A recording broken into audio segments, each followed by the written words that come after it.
Thank you very much for this. Thank you very much indeed, Shesti, and a pleasure to be speaking today and to have people attending from quite a few of whom I think I know from way back when. Um, although I'm British, I live in Finland. A little bit more about that later. But I think my first cross-cultural experience in the sense of feeling different was back in the 1960s in Salford. So although I'm British, my mother was Austrian, her um, parents were Slavs, and so I had a cultural mix. And my first feeling of culture shock, we hear about culture shock, was probably going to school in Salford in the mid 60s. And my mother sent me there wearing Austrian lederhosen. Well, you can imagine the feeling of difference. Um, I'll come on to my first work experience of culture in a moment, but I would say, just as a preface, that some of the most important skills nowadays in working life and as a student, as an academic, are to communicate, to collaborate, and to negotiate with people who are different from us. It's a challenge, it can be a big challenge, but it can also be an even bigger opportunity if you get it right. So, what is culture? Well, probably the most famous definition of culture is by the Dutch cross culturalist Geert Hofstede. And he famously said that culture is the collective programming of the mind which distinguishes one group of people from another. And I like the word group because it could be to do with your national cultural heritage, it could be your professional culture, it could be your regional culture, organizational culture. There are many different layers. So, group is a very wide term, which I think works well here. And of course, one's always got to remember that we're always also dealing with individuals who may be very different from what one might expect. You have to always bear that in mind. So when we're talking about groups of people and predicting possible behavior, it's very much about probability, tendencies. So as Shesti mentioned, I worked in radio. Then back in 1987, I moved to Finland, not as a cross-culturalist, but as someone who was delivering and selling presentations and communication skills training. And I went to my first ever meeting, which was a sales meeting in a city called Tampere. Well, the Finns are sort of renowned for being rather quiet. Well, even other Finns think the people from Tampere are quite quiet. And it was a shock because I was supposed to be going to Spain and was sent at the last minute to work in Finland, and I hadn't had time to think much about the culture. So I was sitting in this meeting with an older Finnish guy called Pekka, and it was in one of the more traditional industries. It was the paper industry, heavy industry. And the first thing I noticed is he was making no small talk at all. So I was being my jolly British self, and there was very little response. And he wasn't even making eye contact. He was looking at his shoes. I've since discovered that you can tell the difference between a Finnish introvert and an extrovert, because if you're talking to an introvert, he looks at his shoes, and if it's an extrovert, he looks at your shoes. And I say he because the women tend to be quite a lot more talkative, particularly in an international context. Anyway, I talked and talked and talked, and not a word from him. And I was feeling quite uncomfortable. And if we meet someone who behaves in a very different way from us, that can make us feel rather uncomfortable and feel the pressure. So after about 20 minutes, I thought I'd better tell him the price. And I said, this package of training for your company is going to cost 100,000 Finmarks. And there was total silence. And after about 10 seconds, I couldn't bear it anymore. So I said, okay, I'm prepared to drop the price to 95,000. The silence continued. The pressure was rising. So then I dropped it to 90,000. Then finally I said, look, my last offer is 85,000. And eventually he said, okay. And I thought, well, that was painful. You know, I've lost 15% of my profit margin. And anyway, let's see how it goes. And things went well. And after about 6 months, we had quite a bit more business. And one day he asked me if I'd like to go for a sauna. And I realized by then this was a good sign if your Finnish client invites you for a sauna. So we were sitting in the sauna. And I said, you know, Pekka, you're a very powerful negotiator. You really put me through it last year when we had that discussion. He said, I wasn't negotiating. I said, well, what were you doing? He said, I was thinking. Okay, it can be like getting blood out of a stone. And I said, can you be a bit more explicit? He said, I was thinking that 100,000 was a very fair and reasonable proposal. So I said, well, thanks a lot. Why didn't you say that? He said, I just told you I was thinking. They don't like repetition generally. Anyway, I said, can you be a bit more explicit? And he said, well, I was thinking, I want to say I'm very interested for this proposal. And then I thought again, interested for, interested of, interested about. And before I remembered that the preposition after interested was in, you said 95,000. So I thought I'd wait a little longer. And when you said 85,000, well, I felt sorry for you.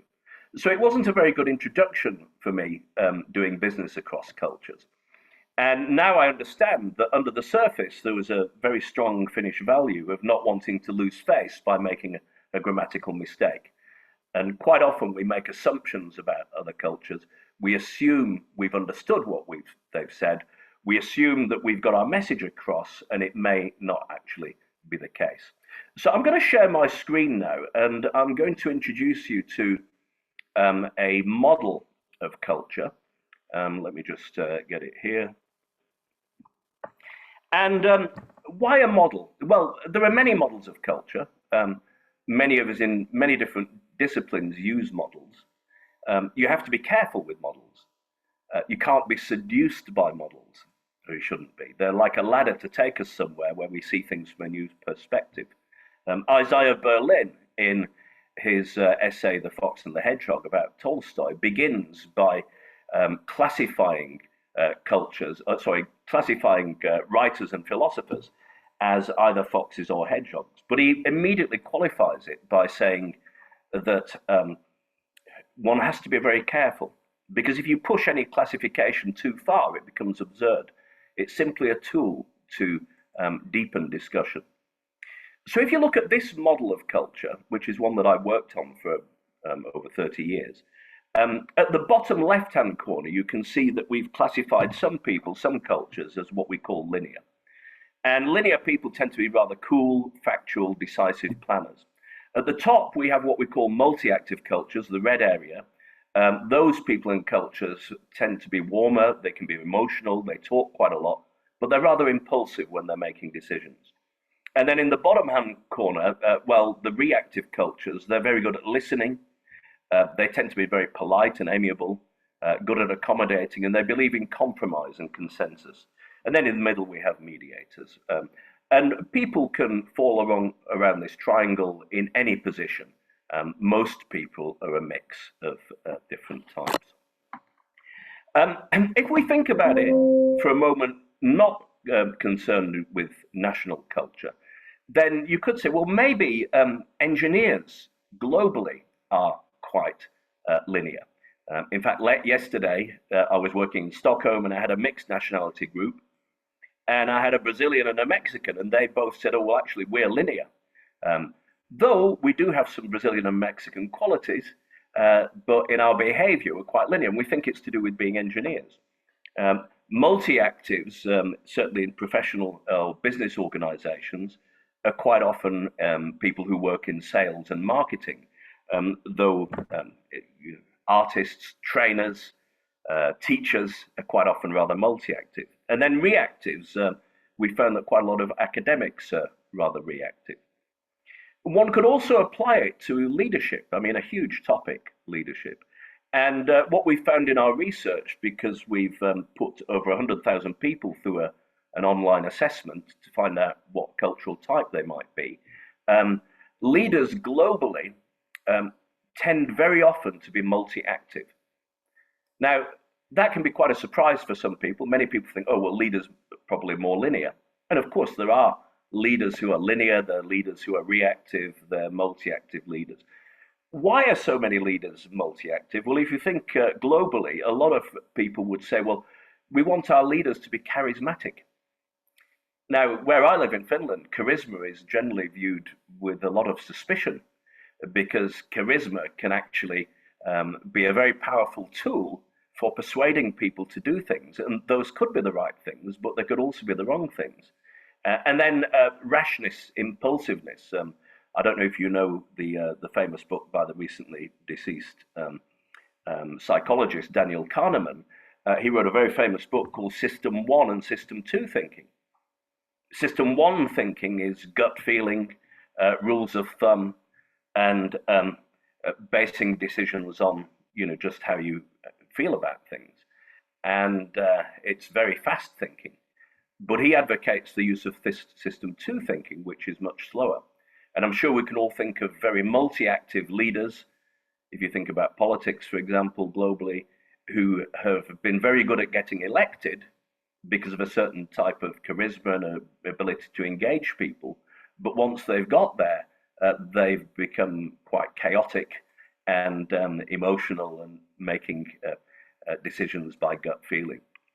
Now, if we move on here, and I'm not going to read all these out,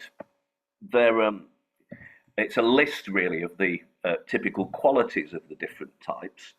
And so we've got linear, active, multi-active, reactive. Linears, when they're communicating, usually the essence of their communication is to give and receive information. It's quite binary in a way. Multi-actives, a lot of their communication is actually about building relationships and expressing how they feel about things and wanting to know what you feel rather than what you think. Reactives, a lot of their communication is about listening. And also, when they do speak, it's frequently the sorts of things which are designed to create a sense of harmony. Now, when I'm giving this diagram out, I want to be very careful about it. It's based on our research, but it's a simplification of the research. And why have we simplified it? Because, well, imagine it like a map of the London Underground. If you went down on the London Underground and there was a totally accurate map of London with the stations marked, you would have great difficulty finding where you are. So we've simplified this. And where you've got more than one country on a particular dot, it's simply that in our research, the ratio of the linear, multi, and reactive qualities is similar, but they may be there for very different reasons. And you'll notice that in the blue left-hand corner, there tends to be a cluster of Anglo-Saxon, Germanic, Nordic cultures. At the top, you tend to find more Latinate cultures and South America, Southern Europe, etc., Middle East, Africa. And then in the bottom right, it tends to be the East and Southeast Asian cultures. But many countries, as you can see, are a mix. The UK is down here, principally linear, but with a little bit of reactivity. Why? It's in the way that we sometimes express ourselves in quite a non-confrontational, diplomatic way. Which is an element of reactivity. So this is how it works. And I would also point out that it's a relative model. So for example, if I drew a smaller triangle beginning at the top with Denmark and then drawing a line down to Finland, you could say in the context of the Nordic area, the Danes are the more multi-active Nordics and the Finns are the more reactive Nordics. And it works in all corners of the triangle. So if you drew one here for Southeast Asia, you could say, well, the Singaporeans are quite linear compared to, say, Indonesians, Malaysians, and people from the Philippines. So when I'm working live over a few days with a group, I put everyone through an assessment on the web, the assessment I mentioned, and then give them a group activity. And the group activity is a communication exercise. And they do it for an hour and then they come and present. And so I'll show you some pictures of some groups at work. And you think, in your own mind, whether the pictures I'm showing you are of people who are linear, multi, or reactive. So the first one, I'll just let you absorb it for a second. Linear, multi, or reactive. Well, they're linear. What are they doing? They're making a list. It looks like one person is speaking at a time. They've got quite closed body language. They look quite focused and serious. And in fact, it was a mix of Swedish and Finnish telecoms engineers. Very linear, very process-oriented. The next group were given exactly the same instructions, and look at them. They're extremely mobile. They're waving their arms a lot. They were very noisy. quite chaotic, but very creative. And think for yourself, would you prefer to be working in this group, or would you prefer to be working in this group, or would you prefer a mixture? And then the final group, who were reactive. And here, what can you see? Well, first of all, there are a couple of people who appear to be Asian in the group, which doesn't surprise me. They weren't put in their group because of nationality. They were put in the group because of their results in the assessment. And what are the two ladies doing? They're listening and taking notes. And the reactive cultures tend to listen. And sometimes they can find it hard to speak out, particularly if they're in an international group. In fact, I was working recently in Singapore, and I asked people on the program who were all from over all of Southeast Asia, what's the thing that's most misunderstood about you when you're working in an international team? And they said, people think that we haven't got much to contribute. And this is very sad, because we have a lot to contribute, but we don't get the chance to speak out because we aren't allowed enough silence and space to talk. So it's extremely important to be aware of one's own cultural style, and also to try and modify to some degree. Why should I modify? Well, it depends whether I want better results or not. And the modification, there's a very good article which was published about 3 years ago in the Harvard Business Review about the power of mirroring. And it was based on many experiments where a computer analyzed communication between lawyers and judges in patent law cases. And the researchers found that where the lawyers, to quite a large degree, mirrored the language of the judges, they had double the chance of winning the case. Of course, people may say, well, why should I adapt? Well, certainly in a professional or business situation, the adaptation would normally be something that you should consider if you have less power than the other party. Maybe if you're trying to sell, then it could be quite a good idea to adapt to your client. If I go back to my initial negotiation with Becca, I would have done a lot better to just wait and let him think and respond, rather than interrupting myself and interrupting him. So modification is important. And I'm going to quickly show you now an example from game theory on negotiation and the model. Forget about the notation at the top. You don't need to worry about that. Can you see my arrow moving?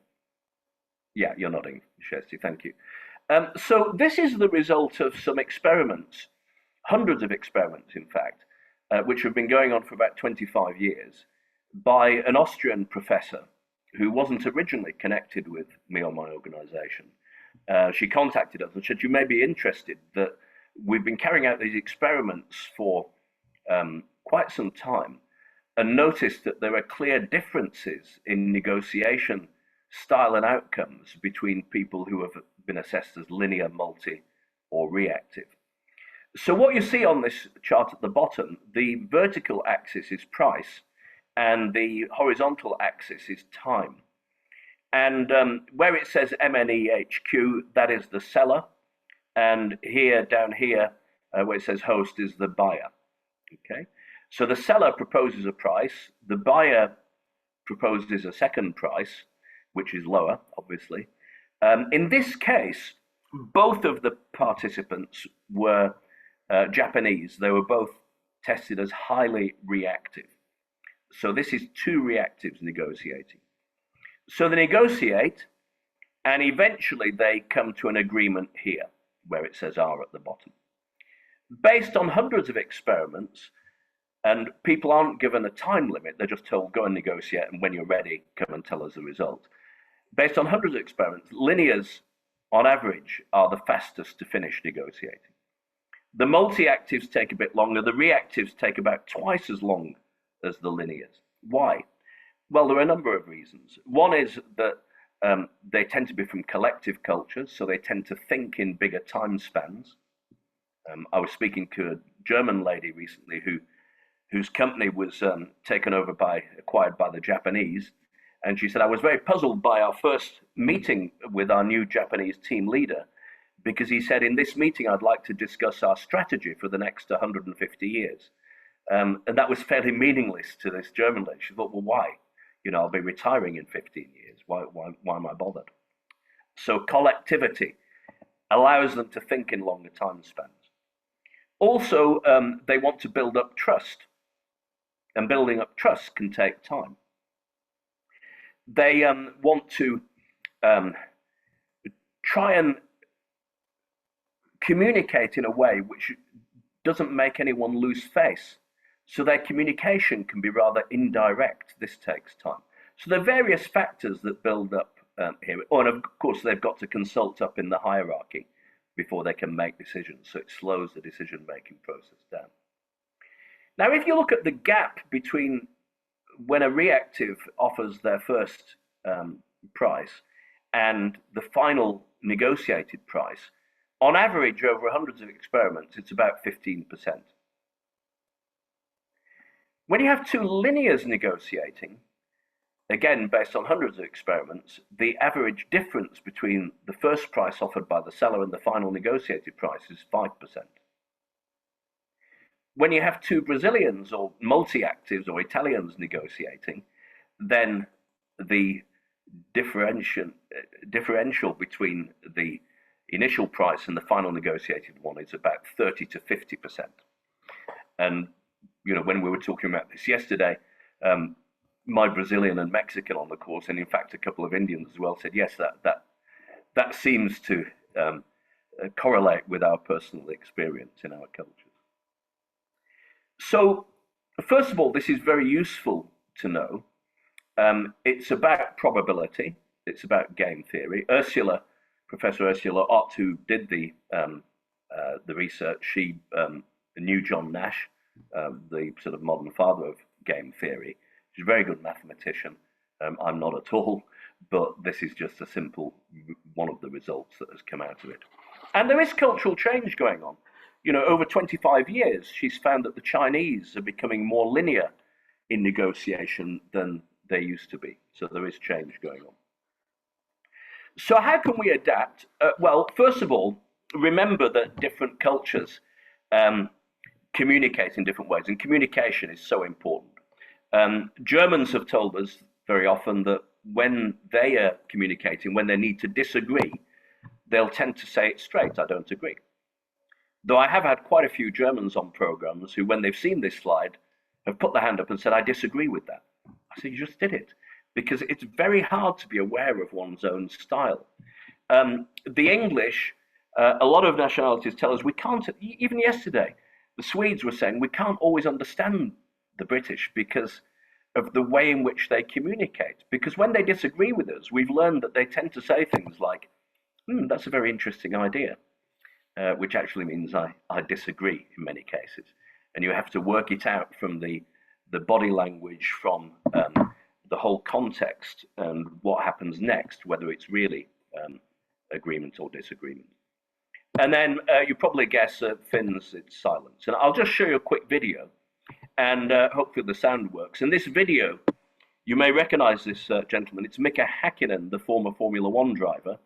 And he was being interviewed, this is around the time of the financial crisis, about the effect of the financial crisis on spending in Formula One. And listen to him, watch how he answers the question. Do you think that Formula One does need to look at cutting its costs?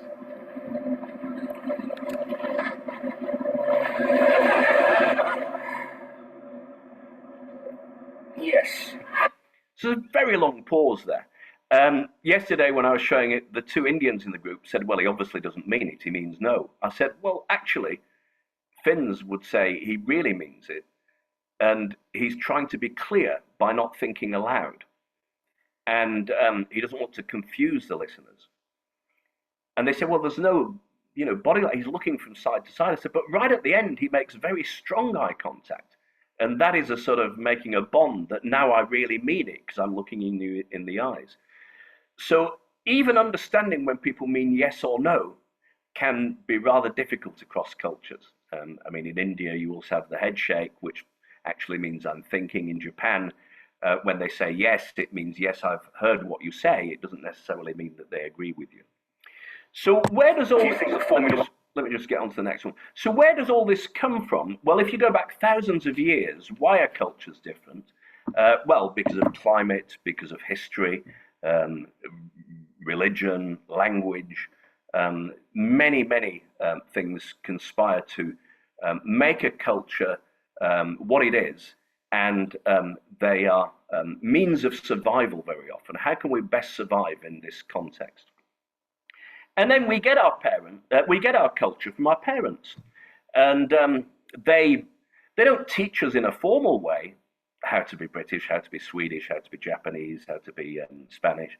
They don't teach us, but we absorb it. I mean, the famous linguist Noam Chomsky said he posited a language acquisition device somewhere in our heads, philosophical rather than a medical thing, I think.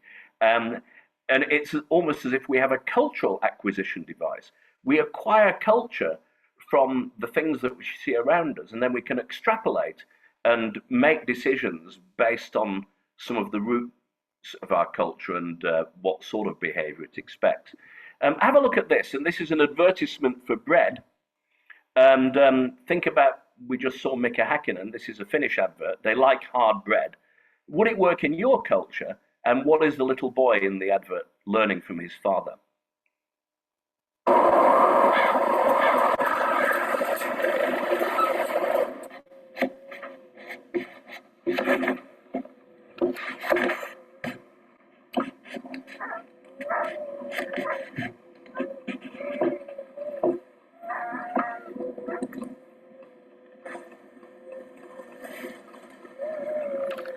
Onko sulla nälkä vai ei? So what he says is, are you hungry or not? Aito, pullulaisen jälki unileipä.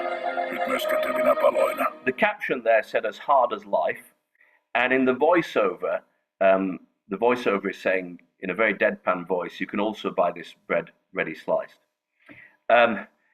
Many people, most people that I show this who are not from the far north, would say this wouldn't work in our culture. And the Brits usually say, what about health and safety? Indians would say, well, the father shows no compassion. I would say, well, actually, he shows long-term compassion. And how is the boy learning to be? Well, he's learning to be individualistic. He's learning that you shouldn't complain, that you should do things on your own, that you should never give up, keep persisting.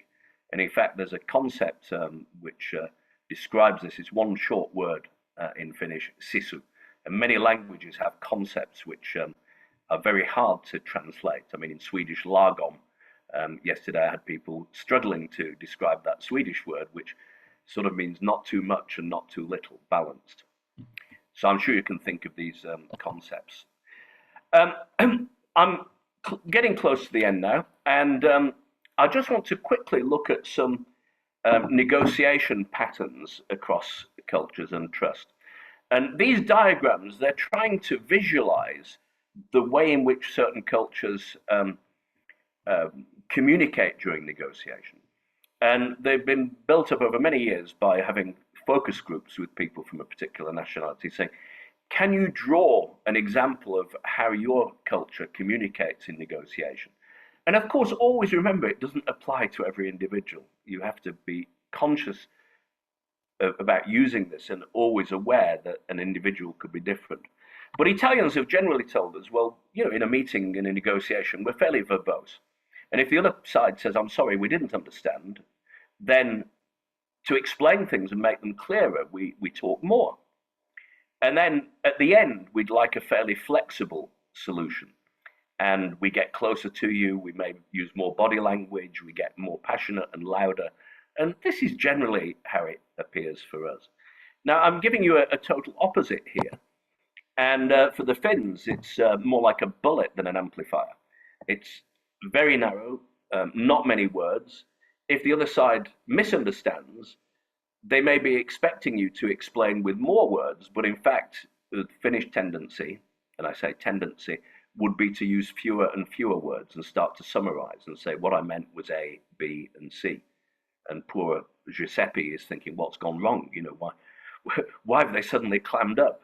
Because in their mind, they're being clear. And I did mention the women are different. I mean, there's an old story about Pekka's wife, Sirpa. And Sirpa one day says to Pekka, Pekka, why do you never tell me that you love me? And Pekka says, 30 years ago on the day we married, I told you I loved you. If there's any change in the situation, I will keep you informed. Okay, so that's the Finnish one. Here, the Swedish one, and it's all relative. So Finns believe that Swedes are very talkative, which would come to a surprise to an Italian or a Brazilian. So culture is always relative. It's a moving feast in a way. The Swedes tend to be a little bit more formal than the Finns, maybe not as formal as the French or the Germans at the start of a negotiation, but a little bit of formality. And then discussion in a circle and building consensus.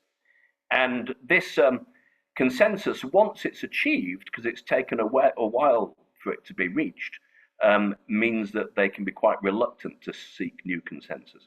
And I experienced this personally over 10 years when I also was manager of a Swedish company and used to go over to Djursholm once a week for a day or two. And, you know, the Swedish staff, it took me a while to get into that style of discussion involving everyone. But in the end, I quite liked it, but it does take time. Here, the Americans, well, it depends which Americans. You know, this is more the New York or Texan style, a bit like a fist or a boxing glove, quite assertive, putting all the cards on the table.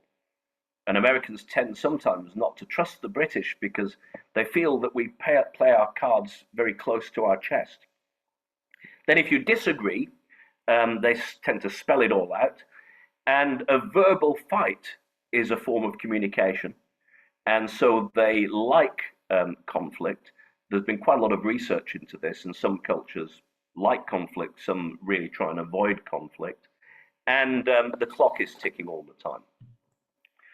If we look at the British one, well, it's a little bit like a Christmas cracker. A bit of small talk, then introduce things casually, or by the way, sound reasonable. If there's resistance, don't panic. Use coded speech. Some cultures find this very difficult to understand from the British. I mean, I was speaking to a French lady recently, and she said they had a cocktail party at work, and she offered a drink to a British colleague and said, would you like a drink? And she said, he replied, I don't mind if I do. She asked me, she said, did he want the drink or not? You know, why didn't he just say, sure, I'd love a drink, but I don't mind if I do. These sort of double negatives can be very confusing. If there's a deadlock, Brits will tend to use humor or get rather vague. And then we tend not to like to be pushed to an immediate decision and repackage things and decide at the next meeting. And just some of the phrases, you may have seen some of these before, you know, if Brits say, interesting idea, quite often it might mean what a stupid suggestion. You could say that, I wouldn't. We must have a meeting about your idea. Forget it. We shall certainly consider it. We won't do it. I'm not quite with you on that one. That's totally unacceptable, and I agree up to a point. I disagree. And I had this all through the session yesterday in Stockholm, and the Swedes particularly were saying we've got British colleagues, and very often we can't understand what they really mean. We really find that we have to read between the lines. So think about your own communication style, whether you're communicating in general, whether you're trying to collaborate, whether you're trying to negotiate, and try and think of ways of making the other party really understand what you mean. I finish with a story and then a very brief thing on trust.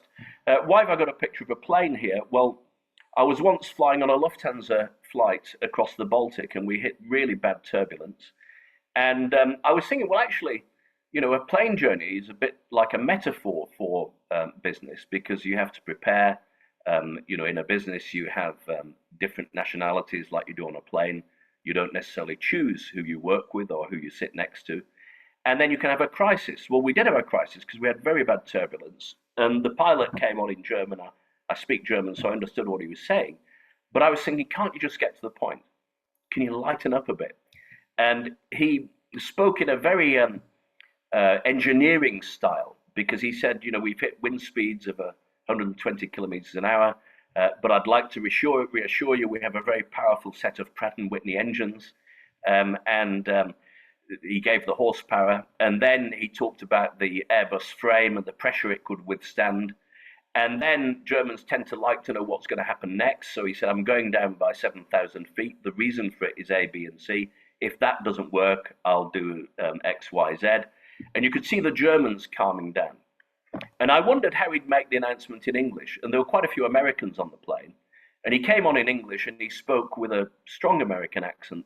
And instead of this way of describing it as he did to the Germans, all he said was, well, as you can see, we're on a bit of a roller coaster.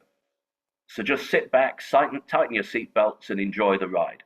Completely different, very brief, straight to the point, straight to the bottom line, using a bit of humor. And the Americans, well, we don't need to know the details. So the final thing I want to show you is something which is very important to any communication, to any successful business, to collaboration, to negotiation, and something which underlies every human endeavor, and it's the question of trust. Now, there are certain universals which make trust appear, and we can build trust in some internationally consistent ways, but there are also some variations, I would argue. And so when I ask linear people, without showing them this, what makes you trust? Very often they say, well, we trust people who do what they say they're going to do. We trust people who keep promises. And, you know, take Germans as a linear example. Promises are extremely important. You know, in Immanuel Kant's Ethics, he begins his description of the categorical imperative by talking about the example of what would happen in the world if it was always okay to break promises. Well, because it would be chaos, then we should never break a promise. Linears tend to trust people who are consistent. They trust people who are back up their arguments with science. Multi-actives, rather different. They tend to trust people who are compassionate. You know, I told you on Friday, when you asked what I'm doing over the weekend, that my father was ill and in hospital. And on Monday, you asked me first thing, how was your father? You feel for me, you feel compassion, so I trust you.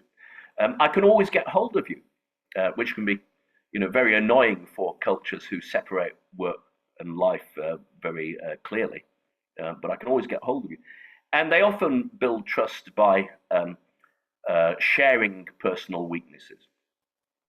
Reactives, rather different. It's very much about reciprocity. Confucius said reciprocity is one of the main lessons of life. I trust you because you protected my face. At the meeting, you knew that there was a mistake in my calculations, but you didn't point it out in front of the boss. You told me privately afterwards. I trust you because you're always polite and you never rush me.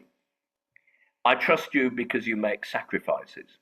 And I also trust you because when I do something for you, you return the favor, which is a central tenet of Confucianism, reciprocity.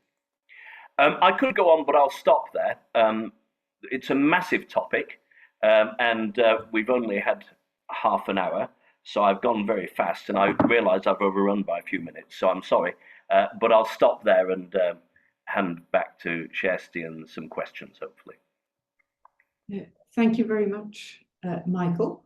As we said, we very much welcome questions, if you have any, and I guess also if you got the bandwidth to switch on your camera when you ask a question, that would be very nice. Well, so I can start with one, perhaps? yeah, could we switch off the recording, please, Becca?